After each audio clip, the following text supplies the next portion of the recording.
हर इंसान के अंदर एक उम्मीद होती है कि चाहे दुनिया कितनी भी अंधेरी हो जाए, कहीं ना कहीं एक रोशनी जरूर मिलेगी। लेकिन कभी कभी वही रोशनी हमें उस अंधेरे तक ले जाती है जहां से वापस लौटना नामुमकिन होता है।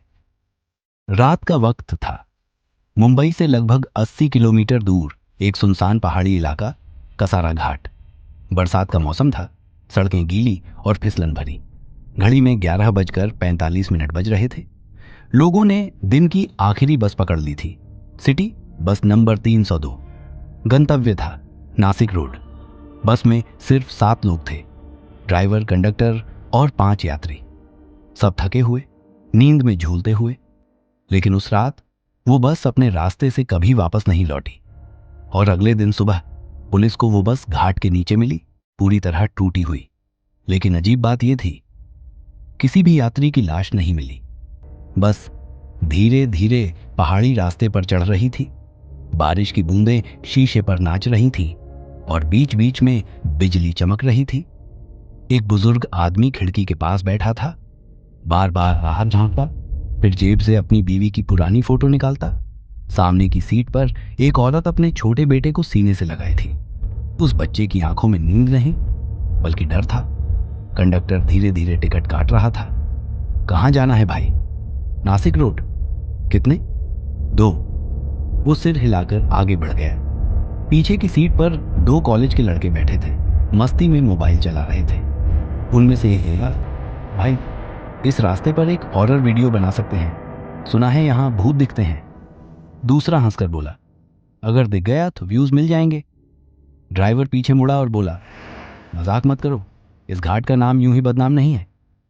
सन्नाटा छा गया, सिर्फ इंजन की आवाज और बारिश की टपटप।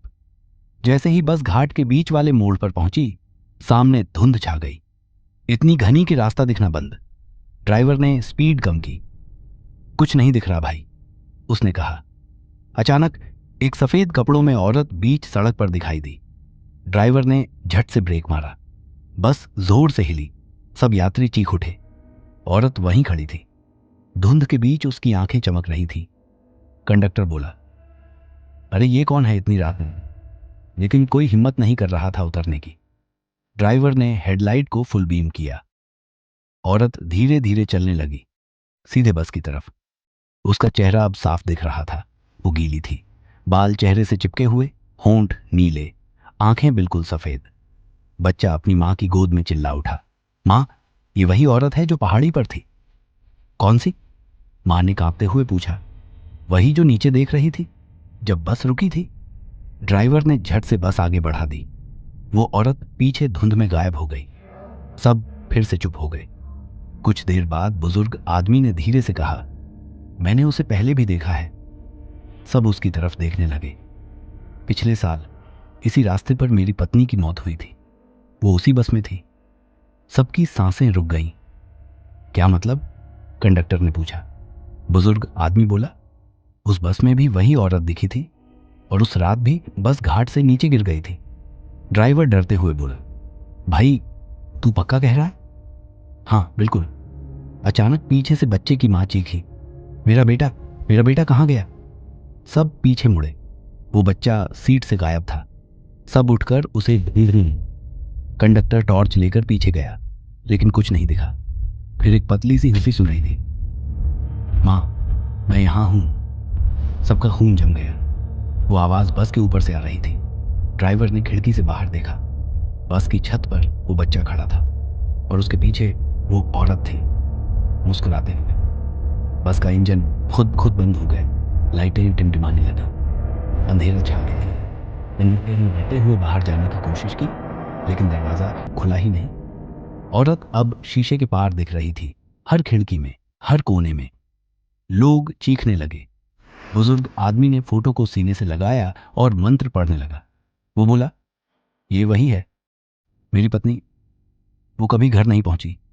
अचानक पूरी बस जोर से झटकी, जैसे किसी ने उसे धक्का दिया हो। सबकी चीख एक साथ गूंज उठी। नीचे घाट का अंधेरा और ऊपर से बिजली की गड़गड़ाहट। बस धुंध में समा गई। अगली सुबह पुलिस पहुंची। बस का मलबा नीचे मिला, लेकिन कोई यात्री नहीं मिला। सिर्फ एक पुरानी फोटो उड़कर जमीन पर गिरी। उसमें वही बुजुर्ग आदमी और उसकी पत्नी मुस्कुरा रहे थे, लेकिन फोटो के पीछे लिखा था, आखिरी बस में सब सफर पूरा कर चुके हैं।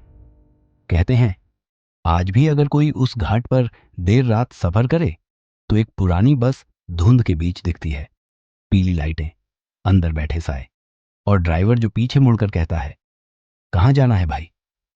लोग कहते हैं वो आखिरी बस है जिसमें चढ़ने वाला कभी उतर नहीं पाता।